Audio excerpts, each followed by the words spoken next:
जी हाँ, सभी को नमस्कार। नासुला नॉलेज यूट्यूब चैनल में आप सभी का स्वागत है। दोस्तों, इंडिया करंट अफेयर्स का आज का हमारा पहला क्वेश्चन। हाल ही में हरदीप सिंह पुरी ने आंध्र प्रदेश में किस शहर में एयरपोर्ट का उद्घाटन किया है? तो हाल ही में हरदीप सिंह पुरी द्वारा आंध्र प्रदेश के कुर्नूल में एक नए एयरपोर्ट का उद्घाटन किया गया है। ये हरदीप सिंह पुरी है कौन? यह है केंद्रीय नागरिक उड्डयन मंत्री। और कुर्नूल कुर्नूल है आंध्र प्रदेश की जुडिशियल कैपिटल। दोस्तों, कौन सी जुडिशियल कैपिटल? आंध्र प्रदेश की 3 कैपिटल है। पहला विशाखापट्टनम, जो कि एक एग्जीक्यूटिव कैपिटल है। दूसरी है अमरावती, जो कि एक लेजिस्लेटिव कैपिटल है। और तीसरी है कुर्नूल, जो कि एक जुडिशियल कैपिटल है। आंध्र प्रदेश के सीएम कौन है? YS Jagan Mohan Reddy. Governor Vishwabhushan Harichandra. Capital आपको ऑलरेडी आपके बता दी है, कौन सी? अमरावती। Okay, next. और ये कब बना था? 1 नवंबर 1956 को। नेक्स्ट, हाल ही में भारतीय विमानपत्तन प्राधिकरण के नए अध्यक्ष कौन बने हैं? तो ये बने हैं अरविंद सिंह बागची। कौन? अरविंद सिंह बागची। नेक्स्ट, हाल ही में सीडीएस जनरल विपिन रावत ने कहाँ से भारतीय तटरक्षक जहाज वज्र को शामिल किया है? चेन्नई से। किसने? सीडीएस जनरल विपिन रावत ने। सीडीएस का मतलब chief of defence staff. India में पहला सीडीएस कौन बना? जनरल विपिन रावत, 2019 में। नेक्स्ट, हाल ही में एनसीटी बिल को पास कर दिया गया है। यह किस केंद्र शासित प्रदेश से संबंधित है? एनसीटी यानी कि नेशनल कैपिटल टेरिटरी, यह दिल्ली से संबंधित है। अब यह है क्या चीज़ दोस्तों? देखो, आप सभी को पता है कि दिल्ली में एलजी बनाम मुख्यमंत्री की जंग बहुत पुरानी है। मुख्यमंत्री बोलता है कि मुझे एलजी काम करने नहीं देती। एलजी बोलती है कि मुख्यमंत्री हमारी इजाज़त के बगैर भी काम कर सकता है, बीच में रोक टोक नहीं करते। तो अरविंद केजरीवाल जी ने मुख्यमंत्री बनने के बाद अक्सर यह मुद्दा सुर्खियों में रहा है। यहाँ तक कि मामला सुप्रीम कोर्ट में भी पहुँचा था। 2018 और 2019 में सुप्रीम कोर्ट ने अपने फैसलों के जरिए एलजी और दिल्ली सरकार की भूमिकाओं और अधिकार क्षेत्र को स्पष्ट कर दिया था। अब केंद्र सरकार की दलील यह है कि सुप्रीम कोर्ट के आदेश में जो भावना है उसे लागू करने के लिए वह government of national capital territory यानी कि एनसीटी दिल्ली एक्ट में संशोधन लाई है। संसद के दोनों सदनों में पास हो चुके इस बिल के तहत एलजी का अधिकार क्षेत्र बढ़ जाता है। बिल में प्रावधान है कि राज्य कैबिनेट या सरकार किसी भी फैसले को लागू करने से पहले लेफ्टिनेंट गवर्नर से राय लेगी।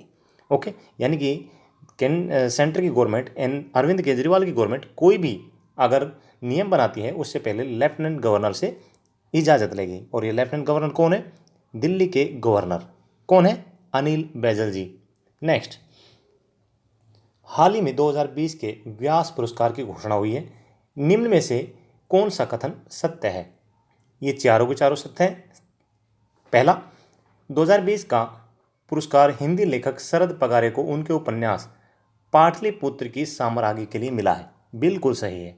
दूसरा, व्यास पुरस्कार 1991 में के बिड़ला फाउंडेशन द्वारा शुरू किया गया। यह भी बिल्कुल सही है। तीसरा, यह पुरस्कार पिछले 10 वर्षों के उत्कृष्ट हिंदी लेखन के लिए दिया जाता है। तो ये तीनों पॉइंट सही है। नेक्स्ट, हाल ही में जारी बौद्धिक संपदा सूचकांक में भारत का कौन सा स्थान रहा है? दोस्तों, भारत का रहा है 40वां स्थान। कौन सा? 40वां आउट ऑफ 53। 53 देशों की सूची में भारत का 40वां स्थान रहा है।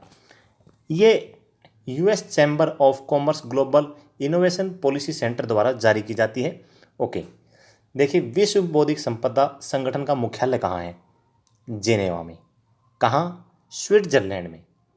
नेक्स्ट, इसकी स्थापना कब हुई? 14 जुलाई 1967 को। इसके अध्यक्ष कौन है? Darren Tang. कौन है? Darren Tang. नेक्स्ट, हाल ही में भारतीय मूल के डॉक्टर विवेक मूर्ति को किस देश में सर्जन जनरल के रूप में नियुक्त किया गया है? अमेरिका में। किसको? विवेक मूर्ति को। नेक्स्ट, हाल ही में किसने e tendering portal Parineet launch किया है? ये किया गया है power grid corporation of India के द्वारा। किसके द्वारा? Power grid of corporation of India के द्वारा। स्थापना कब हुई? 23 अक्टूबर 1989 को। मुख्यालय कहाँ है? हरियाणा के गुरुग्राम में। नेक्स्ट, हाल ही में फिंच रेटिंग एजेंसी के अनुसार वित्त वर्ष 2021 के लिए भारत की जीडीपी कितनी रह सकती है? यह है 12.8%। भारत की जीडीपी 2021 में 12.8% रह सकती है। फिंच रेटिंग का मुख्यालय कहाँ है? न्यूयॉर्क में। वर्तमान में इसके सीईओ कौन है? Paul Taylor. और इसकी स्थापना कब हुई? 1914 में।